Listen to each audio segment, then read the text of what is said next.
ಮಲೆನಾಡಲ್ಲಿ ಜೋರಾಗಿದೆ ವರುಣನ ಆರ್ಭಟ. ಕಾಫಿ ನಾಡಿನಲ್ಲಿ ಪುಷ್ಯ ಮಳೆಯ ಅವಾಂತರ ಶುರುವಾಗಿದೆ. ಶೃಂಗೇರಿ, ಕಳಸ, ಕೊಪ್ಪ ಭಾಗದಲ್ಲಿ ಭಾರೀ ಮಳೆ. ಇನ್ನು ಮಳೆಯ ಆರ್ಭಟಕ್ಕೆ ಶೃಂಗೇರಿಯಲ್ಲಿ ಕುಸಿದ ಗುಡ್ಡ.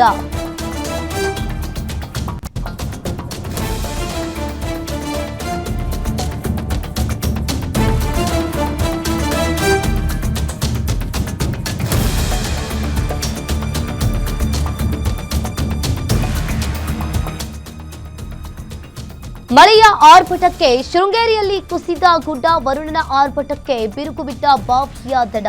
ಇನ್ನು ಯೋಗಾನಂದ ಪ್ರದೀಪ್ ಭಟ್ ಅವರ ಮನೆಯ ಹಿಂಭಾಗ ಗುಡ್ಡ ಕುಸಿತವಾಗಿದೆ. ಇನ್ನು ಮಳೆಯ ಆರ್ಭಟ ಜೋರಾದಂತೆ ಭೂಕುಸಿತ ಕೂಡ ಹೆಚ್ಚಾಗ್ತಾ ಇದೆ ಆ ಭಾಗದಲ್ಲಿ.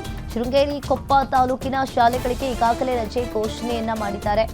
ಈಗ ಮಲೆನಾಡಿನಲ್ಲಿ ಮಳೆಯ ಆರ್ಭಟ ಜೋರಾಗಿರುವಂತದ್ದು. ಮಳೆಯ ಅವಾಂತರಕ್ಕೆ ಒಂದು ರೀತಿಯಾಗಿ ಹಲವಾರು ಮನೆಗಳೇ ಮುಳುಗಿರುವಂಥದ್ದು. ಶೃಂಗೇರಿ, ಕಳಸ, ಕೊಪ್ಪ ಭಾಗದಲ್ಲಿ ಭಾರೀ ಮಳೆಯಾಗಿ ಅವಾಂತರ ಸೃಷ್ಟಿಯಾಗಿದೆ.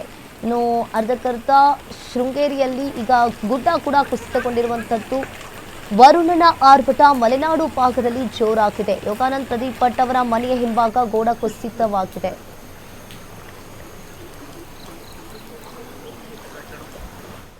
ಈ ಬಗ್ಗೆ ಹೆಚ್ಚಿನ ಡೀಟೇಲ್ಸ್ ಅನ್ನ ನೀಡ್ತಾರೆ ಭರತ್. ಫೋನ್ ಸಂಪರ್ಕದಲ್ಲಿ ಜಾಯಿನ್ ಆಗಿದ್ದಾರೆ. ಭರತ್, ಮಲೆನಾಡಿನ ಭಾಗದಲ್ಲಿ ಸಾಕಷ್ಟು ಮಳೆ ಆಗ್ತಾ ಇರೋದ್ರಿಂದ ಅವಾಂತರ ಕೂಡ ಸೃಷ್ಟಿಯಾಗಿದೆ. ಇದ್ರ ಬಗ್ಗೆ ಏನಿದೆ ಡೀಟೇಲ್ಸ್?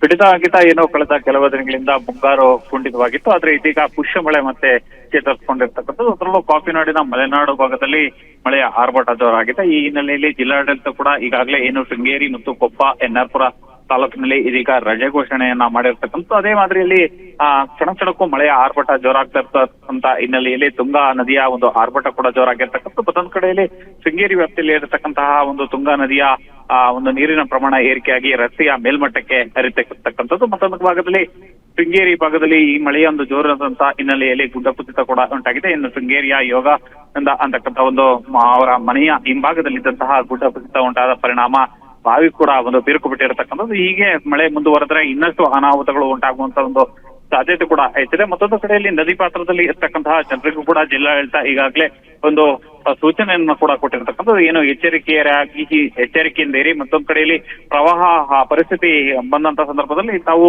ಸ್ಥಳೀಯ ಪಂಚಾಯತಿಗಳಿಗೆ ಮಾಹಿತಿ ನೀಡಿ ಸುರಕ್ಷಿತ ಸ್ಥಳಗಳಿಗೆ ತೆರಳುವಂತೆ ಒಂದು ಸೂಚನೆಯನ್ನು ಕೊಟ್ಟಿದೆ. ಮತ್ತೊಂದು ಕಡೆಯಲ್ಲಿ ಗಮನಿಸಬೇಕಾಗ್ತದೆ, ಮುಂಗಾರು ಆರಂಭದಲ್ಲಿ ಕುಂಠಿತಗೊಂಡಿತ್ತು. ಹಾಗಾಗಿ ಸಾಕಷ್ಟು ಬರಗಾಲ ಬರತಕ್ಕಂತ ಒಂದು ಪರಿಸ್ಥಿತಿ ಕೂಡ ಇದಾಗಿತ್ತು. ಆದ್ರೆ ಈ ಬಾರಿ ಒಂದು ತಡವಾಗಿ ಮುಂಗಾರು ಆರಂಭವಾದ್ರೂ ಕೂಡ ಮಲೆನಾಡು ಭಾಗದಲ್ಲಿ ಆರ್ಭಟ ಜೋರಾಗಿದೆ ಅಂತಾನೆ ಹೇಳ್ಬೋದು. ಅಂಕಿತಾ, ಥ್ಯಾಂಕ್ ಯು ಭರತ್ ನಿಮ್ಮೆಲ್ಲ ಮಾಹಿತಿಗೆ.